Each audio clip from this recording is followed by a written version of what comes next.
د افغانستان هوایي ځواک. د افغانستان هوایي ځواک د افغان وسلوال ځواک یوه برخه ده چې د هیواد د امنیت په ټینګښت، لوجستیک، ساحوي اکمالاتو، د جنګ لومړۍ کرښو ته د اکمالاتو رسول، د بشري مرستو لیږد، د طبیعي پیښو څخه د نجات عملیاتو، د چارواکیو په انتقال، جنګي یرغلونو، د دښمن په سنګرونو بمبار او د ځینو لوړ رتبه چارواکیو په هوایي سکوټ کې اړین رول لوبوي. افغان هوایي ځواک د لومړي ځل لپاره په 1940 کې د پخواني باچا شاه غازي امان الله خان لخوا جوړ شو. وروسته دغه هوایي ځواک او الوتکې د کورنۍ جګړو په وخت کې د حبیب الله سکاو کلکاني لخوا په کال 1928 کې ویجاړې شوې. د اعلی حضرت محمد ظاهر شاه په وخت کې هوایي ځواک ته بیرته پام ډیر شو. د هوایي ځواک له فعالېدو وروسته نور پرمختګ هم وشو. په 1960 کې د میګ 15 الوتکې افغانستان ته ولېږدول شوې. په 1960 په بګرام کې پوځي هوایي ډګر جوړ شو. په 1970 زیږدیز کال کې چیکسلواکیا د ایرو L-9 الباتروس الوتکې د افغانستان هوایي ځواک ته ورکړې. په 1980 کال کې چې کله د افغانستان د خلق او پرچم ډیموکرات جمهوریت جوړ شو، نو روسیې خپل عصري وسلې او الوتکې د افغانستان حکومت د ملاتړ لپاره ورکړې. په دې وخت کې د افغانستان په جګړهیزو درنو وسلو کې د میګ 15 میګ 21 سوخویسو 20 الوتکې او د میل می 8 چورلکې شاملې وې. په 1980 کال کې د افغانستان د پوځي الوتکو شمېر 400 ته ورسېد. د افغانستان د جګړې په وخت کې روسي پوځ افغانستان ته عصري بریدګرې چورلکې ولېږلې. په ډسمبر کې روسي پوځ پر افغانستان برید وکړ او مهم ډګرونه یې ونیول. تر جګړې وروسته د افغانستان ډېرې الوتکې تباه او له کاره ولوېدلې.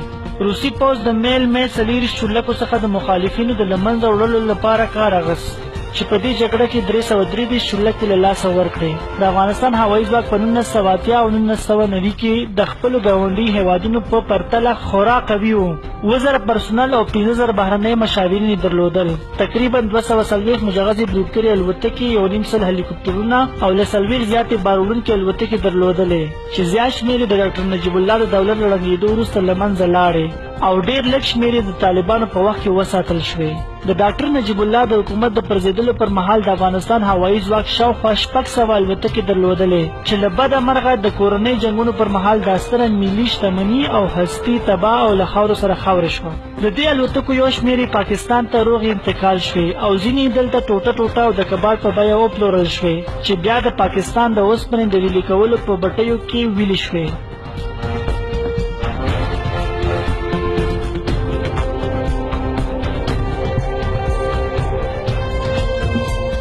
پخوانی پیاوړی هوایي ځواک څنګه له منځه لاړ؟ له افغانستان څخه د روسي پوځیانو تر وتلو وروسته چې کله د حکومت په وړاندې جګړو لا پسې زور واخیست، هغه مهال افغان هوایي ځواک شاوخوا 600 الوتکې لرلې چې ټولې فعاله او د حکومت او ولس څخه د دفاع په لیکو کې کارېدې.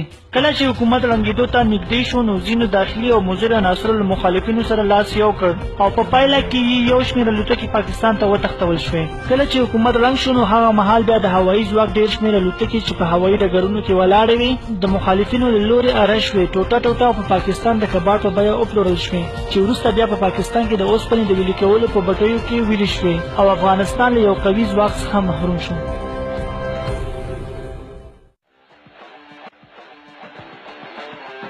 اوسنی حالات له 2000 کال را پدې خوا افغان دولت کوښښ کوي چې د افغان هوایي ځواکونه یو ځل بیا په پښو ودروي. تر دې مهاله افغان هوایي ځواکونه 6000 پرسونل او تر 100 زیاتې مجهزې تیارې لري او د پلان مطابق به افغانستان د 2014 تر پایه پورې 8000 پرسونل او تر 115 زیاتې تیارې ولري.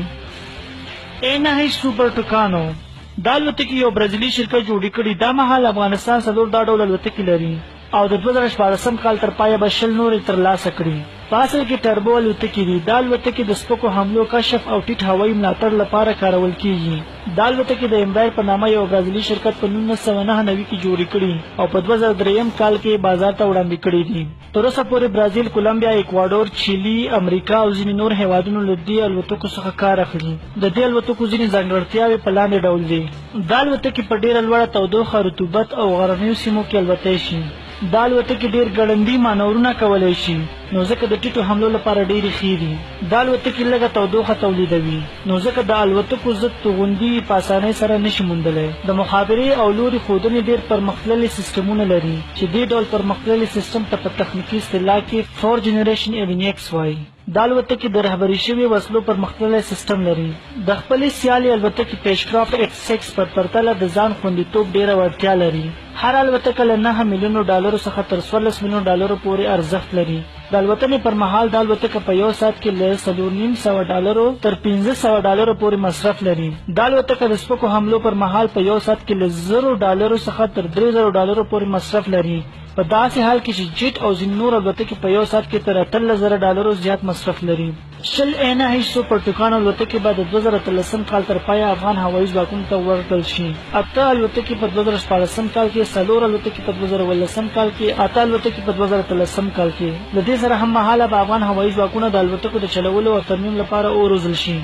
افغان هوایي ځواکونه به د 2013 کال تر پایه د دې الوتکو د چلولو لپاره 13 پیلوټان او 90 کسه ترمیم کوونکي ولري. 9 پیلوټان او 14 ترمیم کوونکي د 2015 په ډسمبر کې فارغ شوي.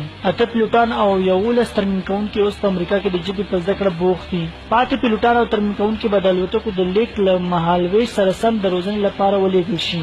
MD-513 دا چورلکې چې په اصل کې د امریکایي MD-500 الوتکو له ډلې څخه دي. د افغان دولت دا مهال 13 دا ډول الوتکې لري او 12 نورې به د 2014 کال تر پایه واخیستل شي. د ملکي او نظامي موخو لپاره کارول کیږي. MD-500E، MD-500N، MD-513F د دې ډلې الوتکو نور ډولونه دي. MD-513F هغه چورلکې دي چې سفر، جنگ جګړې، روغتیایي او پولیسي خدمتونو لپاره کارول کیږي. په دې چورلکه کې 15 کسان ځایږي او د تیلو په یو ډکې ټانکۍ 430 کیلومتره واټن وهلی شي.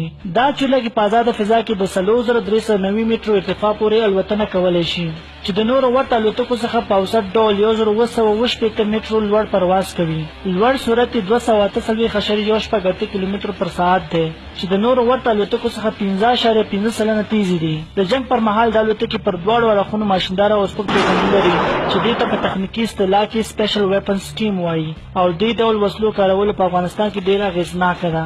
دا چورلکې اوس هم په هېواد کې کارول کیږي چې د دښمنانو د پرسونل او ګاډو په له منځه وړو کې ډېرې ګټورې دي.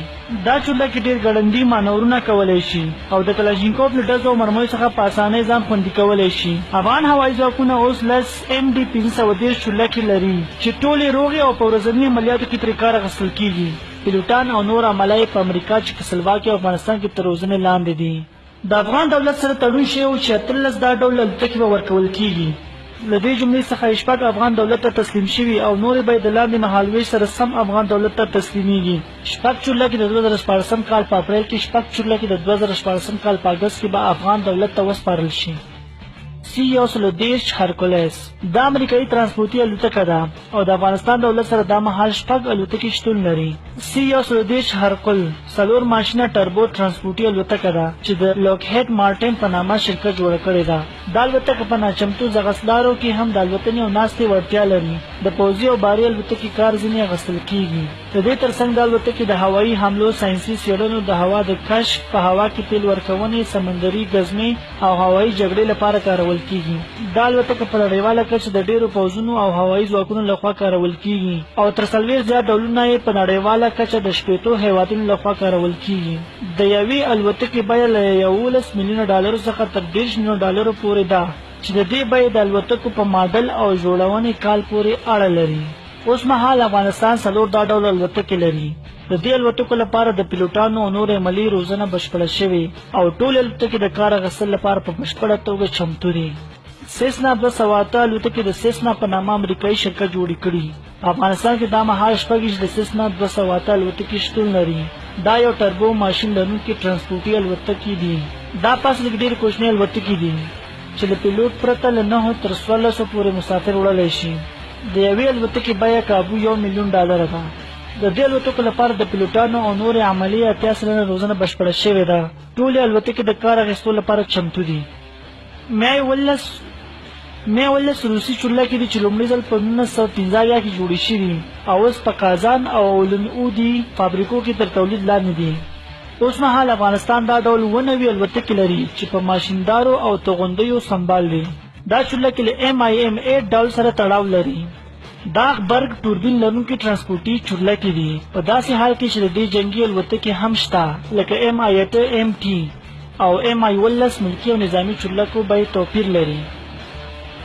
MI-15 MI-15 لوی روسي جنگي چورلکه ده چې د حملو او پوځونو د ترانسپورت لپاره کارول کیږي. دا چورلکه 8 کسان ځایولی شي. د افغانستان هوایي ځواک 7 MI-15 چورلکې لري او د همدې ډول 4 نورې چورلکې به له هندوستان څخه ترلاسه شي.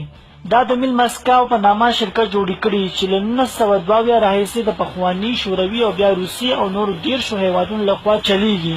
دا چورلکې هم بیلابیل ډولونه لري.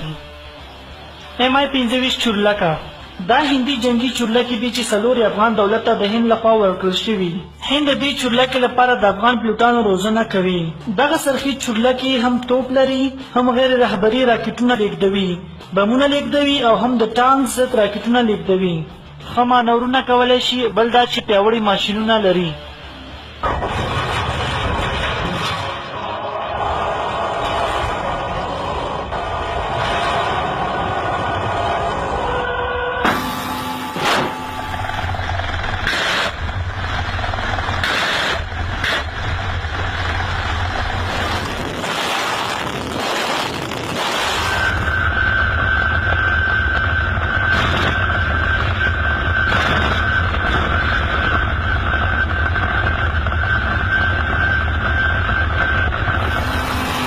PC-12 الوتکه دا یو ترانسپورټي الوتکه ده او له دې الوتکو څخه به د تروریزم او مخدره موادو ضد ځانګړو عملیاتو لپاره کار واخیستل شي. دغه الوتکې چې په ډیره لوړه ارتفاع الوزي د شپې پر مهال پرې افغان امنیتي ادارې استخباراتي معلومات راټولوي. افغان هوایي ځواکونه 18 دا ډول الوتکې لري. بل UH-1 په اصل کې ټربو امریکایي چورلکې دي چې یو انجن لرونکي د سامان وړلو او ځواکونو ته د مهماتو او طبي مرستو رسولو کې پرې ګټه اخیستل کیږي. افغانستان دا مهال 10 دا ډول چورلکې لري. په لنډه توګه ویلی شو چې افغانستان لاندې الوتکې لري.